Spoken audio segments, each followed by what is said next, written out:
In this video, I'm going to show you how to disable Magnify Image in Microsoft Edge in just a few quick steps. If you've noticed images zooming in or enlarging when you hover, click, or interact with them, this setting can help you turn that behavior off and get back to a smoother browsing experience. This is a simple fix, but it can make a big difference if Edge is displaying images in a way you don't want. If this video helps, please hit the like button and subscribe for more easy tutorials like this.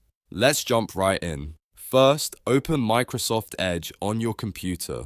Once the browser is open, look to the top right corner and click the three-dot menu. From there, go down and click on Settings. This opens the Edge settings page where you can manage privacy, site behavior, and browser permissions. On the left side, find Privacy, Search, and Services and click on it. This section contains many of the controls that affect how Edge handles browsing data, tracking, and website features. Now, scroll through the settings until you find Site Permissions. Click Site Permissions to open the Permissions area. This is where Edge stores controls for things like camera access, notifications, pop-ups, and other site-related features. Next, click All Permissions. This will show you a full list of individual permissions and browser behaviors that websites can use. Now, look for the option labeled Magnify Image. When you find it, click on it to open the setting. At this point, you should see a toggle switch for the feature.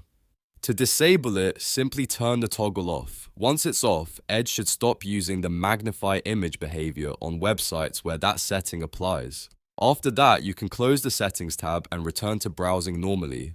If the change doesn't seem immediate, refresh the page or restart the browser once and the settings should take effect. And that's it. You've now disabled Magnify Image in Edge. It's a quick adjustment, but it can help you control how images behave while you browse. If this tutorial helped you out, make sure to like, subscribe, and turn on notifications so you don't miss the next helpful guide. Thanks for watching, and I'll see you in the next one.